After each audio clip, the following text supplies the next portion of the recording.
ɗo choki la moƴƴano franchement Maïmouna me mara problème normalement me mara problème fus kon non ça m'étonne que surtout que commentaire yimɓe no weltori ɗum ɗo o andi acce majjugol majjina yimɓe faami so majji yo haajo e mum ɗum ɗo ina culture man ni ina culture pullo ni ina culture pullo hande ina culture pullo janngo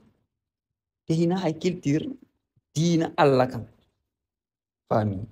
ɗum wolɗo kon ɗum ɗo ko hadisaji iwi jonno mi explique ɗo ɗe defte hadisa ɗe jokkondira e alquran Allah jippinali ɗi en fait ko yimɓe hino alquran on ko Allah addi kon ayaji ɓuluji jeego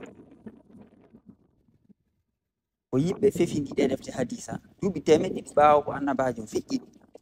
yimɓe wonno e maɓɓe ko feƴƴini Buhari en ɓe ko yahudiɓe portoɓe ɓen ko ɓen ari fefindi ɗe defte ɓe haɓi nelaɗon ɓe haɓi wondunoɓe nelaɗon ha ɓen feƴƴini ɓe yetti ɓe ƴettiti inde ɓen nden ɓe windi hadisaji ɓe windi culture maɓɓe on en fait sifaji maɓɓe ni o faami ɓe windi ɗe defte ɗo fof woni Ibnu Maja ɗum koko ente hadis fof Allah nulali ɓe donc hina ɓe annabajo nulali ɓe annabajo windali ko kamɓe tun ari fefindi ɗum fi naɗugol yimɓe culture maɓɓe domination culturelle par ce que ko ɗo woni vraie colonisation en fait ko domination culturelle ko ɗe defte ɗo nayi anduɗen ko Allah addani en en fait Tawrata on alquran on zabura on mo annabi Dawud adno e injila mo annabi Isa addi on e nder ɗe ɗo nayi kala ɓippiji ɗo yiyataɗi nder ton culture men diina kan ko ɗum ɗo ko ɓe wondi e ko Allah yamiri ka deftere makko kon ko ɓe wondi e sifaji Allah ɗi ko ni hanɗe wawde en fait debbo ko ni ko wornoriɗo ni waɗir ni cuɗari makko labinori ni ko ɗo woni ñentinde Allah ko ɗo jokki Allah réellement ɗum ɗo ko colonisation pure et dure colonisation culturelle sabu ɓe ɗo no ɓe ɓornota ni ko sabu culture maɓɓe e sabu diinaji maɓɓe bonɗi ɗi annabaɓe fof haali ɗum ɗo woni culture men kon ɗo woni sifaji men ɗi o faami o morragol ni ɗum ɗo noon tarika men ono yaha duuɓi guluji ɓawo on ni ko ɓornotoroɓe ni addi diina kamen ñindi diina kamen koye ɓe iwruɗen en fait so yi hande ɗe mantora eɗen mari diina ko sabu waɗa en ɓornotoɓe ni sabu morotoɓe ni warra ni hay scarification ko ɓenta ɗo hande ɗuma tatouage scarification morora ni ko ni hay nene annaba ɓen sifora o faami hino ɗo Fouta Djalo dans les années 30 car ha les années 50 hino mawɓe rastano ɓorrayno noon hino rewɓen kadi ɓeɗo wonno ɓe guuli almamiɓe haɓuɓe hibbi jondi wonkiji mum fi diina ha diina ñiiɓi Fouta o faami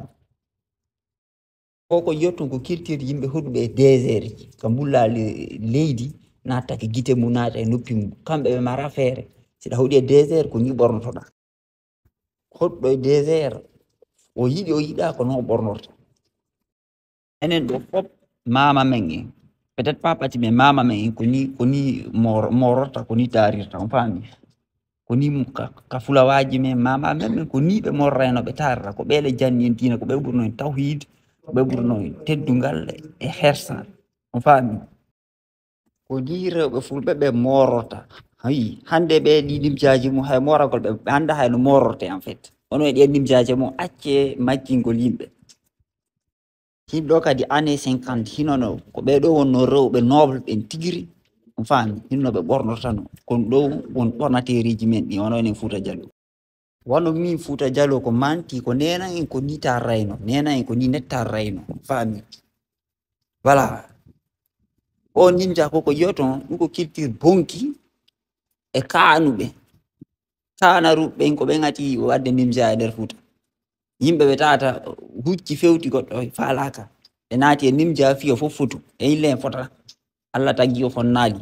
faami woɓɓe to ɓe kaani voilà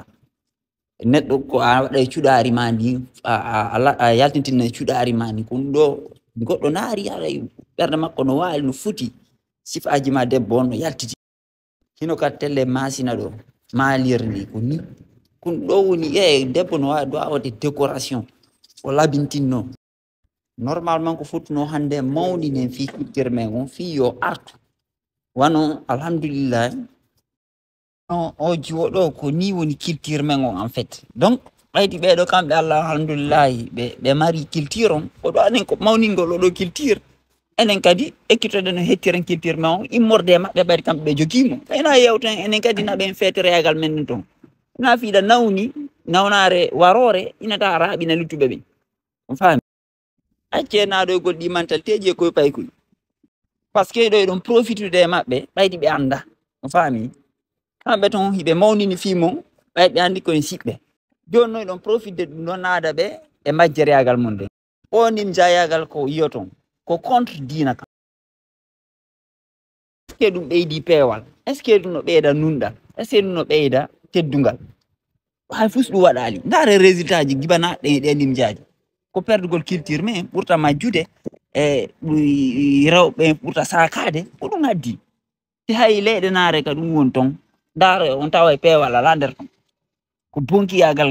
en fait he leñol ko culture mum on doa ɓantude fimum rewɓe ɓanta fi donc wano Maymuna ɗo si a yiyo yo vidéo ɗo watta yilla